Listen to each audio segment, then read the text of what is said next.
Hello, and welcome to Journeys to Sleep, a K2E production, written and narrated by Simon Taylor. In this story, we take a stroll through some of Wales' most beautiful countryside, a walk along the hills around the Mawddach Valley in North Wales. His breathing was heavy and strained as he reached the stone wall that marked the crest of the hill. His back was hot and ached from the weight of the rucksack. He turned around, sliding it off his back, and sat down heavily onto the rich, lush green grass. He wearily leant against the wall, closed his eyes, and relaxed against the cool grey stones. Too tired to take off his boots, he felt his aching feet begin to ease. Eyes still closed, he looked up and felt the warmth of the sun on his face. He smiled and felt the strains and tensions of the day begin to melt away. His breathing slowed, and his arms and legs began to feel heavy. He placed his arms across his chest, interlocked his fingers, and let his shoulders relax and mind drift. His thoughts became more random, less connected somehow, his breathing more regular. And as the sun's warmth began to fold around him like a blanket, sleep slipped over and around him to gently embrace him. A shrill noise disturbed him, the keening of a buzzard above his head. Yes, that was what it was. He was sure. He opened his eyes and looked up to see it circling above his head, the rich brown feathers at their best in the sunlight. Still relaxed and a little sleepy, he did not move, just gazed on the hill and drank in the scenery around him. The grassy hill ran down to the grey stone wall that separated the fields and was such a feature of the region. Beyond the furthest field were the varied greens of the woods that ran down towards the river Mawddach, gently twisting and turning as it meandered inexorably towards the sea. Across the river, and there he could just trace against the woodlands the thin line of the old railway line as it hugged the shoreline, now a retreat for the many walkers and cyclists that enjoyed its unique location. Above the line and the woodlands, more hills, and looking down upon the whole, the lonely, majestic, and breathtaking peak of Cateridorus, stark and beautiful in its bleakness. He stood, and putting on his rucksack, set off down the hill towards the old wooden stile that straddled the stone wall. He relished the moment, the beauty of the vista around him, and breathing deeply savoured the clean air. No petrol fumes or cafe smells here, just the sweetness of spring buds and grass. Climbing the stile to look down into the next field and the woods beyond it, he felt the calmness and quiet surroundings take away the pressures of his life. He smiled as he focused on the lambs at the far end of the field, gambolling in the warmth of the late spring sun, jumping and running for the sheer joy of it. The lambs' mothers, lying against the walls close by, contentedly chewing on the rich green grass, enjoying the afternoon shade provided by the overhanging trees. He strolled down the hill towards them and chuckled as they became aware of him, all suddenly becoming confusion lambs and mothers rushing and running around him, the air full of the baaing of the mothers calling to their offspring as they in turn rushed to them. He never tired of watching this, the mothers having taken refuge away from him, now still and watchful, the lambs beside them wagging their tails furiously, suckling to their heart's content. He headed for the old wooden stile that led to the ancient wood. Grey and warped, the stile had served the community well. He stepped up and at the top turned round and, shielding his eyes, watched the lambs for a final time, once more running around carefree, all fears of danger gone. He turned back and looked into the old birch and oak wood, a wood that had witnessed many changes over the centuries. As he stepped down, he became aware of the change in atmosphere. Despite the dappled sunlight, he could feel the cooler temperature. The ground was a patchwork of stones, brown leaves, dark brown earth, bits of branches and twigs, green ferns sprouting up, new and clean and fresh, and then the layers of moss and lichen, a haven for the endless varieties that existed here, clinging on to the trees and stones that scattered around him. The trail was easily distinguishable, trodden down by the endless walkers. He followed its path as it snaked its way down the hill. The trees, a mixture of new and ancient broadleaf, large, old, with knurled trunks, cheek by jowl with young saplings sprouting up beside them. The trees' colours, an endless variety of greys and silvers, contrasting against the green of the moss and lichens that lived upon them. The remains of an old wall was near him.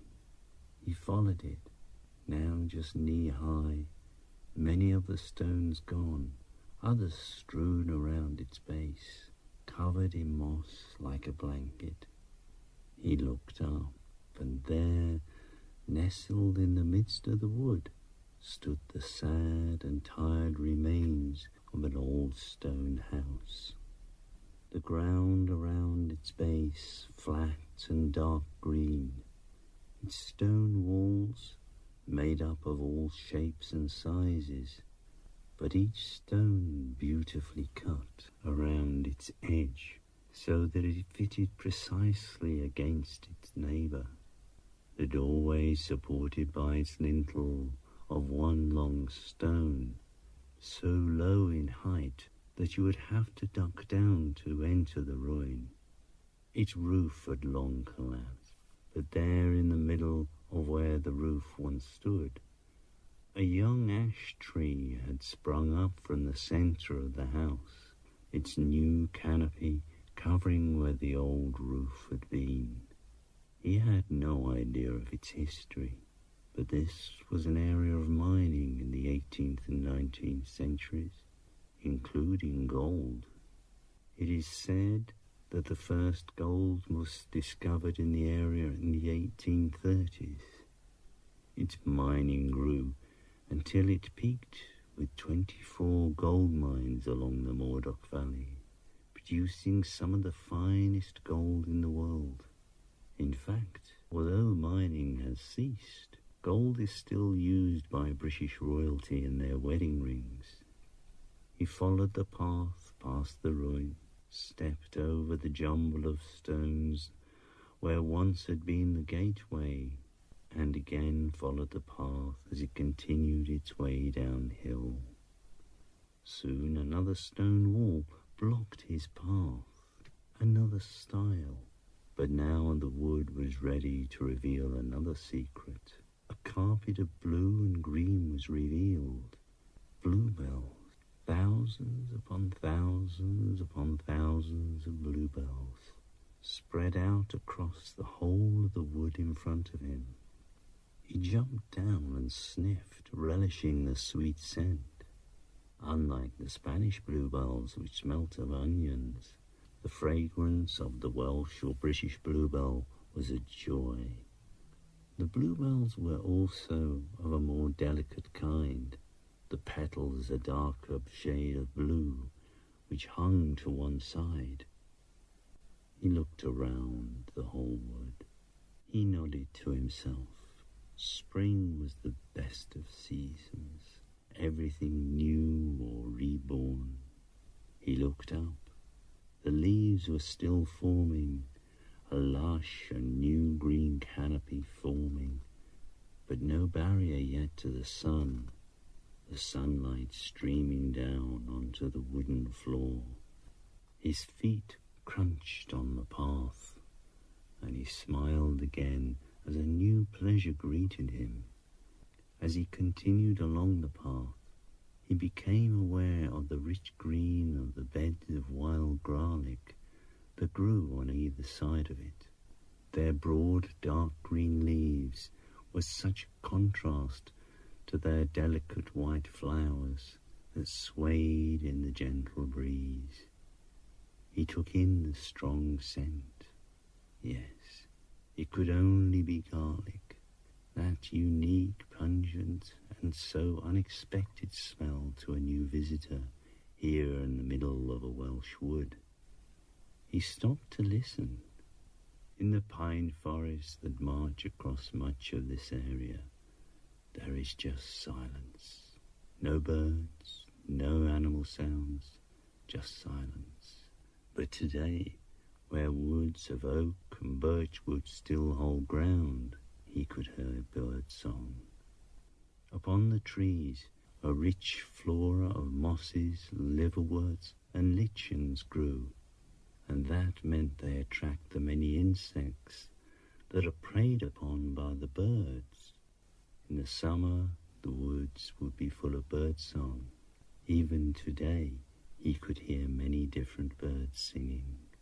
But there was also another noise in the background, a different noise, the gurgling and tinkling of a stream making its way to join the Mawddach. He continued down, the path suddenly steeper, the trees becoming sparser, and there in front of him, a field sloping down to the road and the bus that would take him to Barmouth, his hotel and final destination for the day. Barmouth, a seaside town that had attracted so many visitors since the building of the railway in the 1860s. A Welsh coastal railway that trundled then and trundles now its way from Aberystwyth to Pwllheli. For the happy traveller, a journey that has many unique views of the coast and its surround.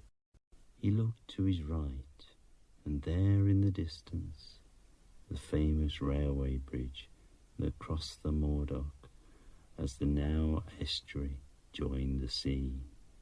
He remained still and savoured the moment, taking in the breathtaking views, before walking gently down to the bus stop and an awaiting bus. He got in, sat down, and gazing out over the estuary, felt himself relaxed, breathing easy, his jaw and face calming, the tension from his shoulders gone, no stiffness in his arms or legs, just peace. He closed his eyes and remembered the beauty and quietness of the walk, a tranquility that had wrapped itself around him like a protective cloak that he would wear for many days. Yes, today had been a very special day. that would stay with him on his journey for months to come. The end. I hope you have enjoyed our journey. Please subscribe and watch out for the next in this series of Journeys to Sleep. Take care.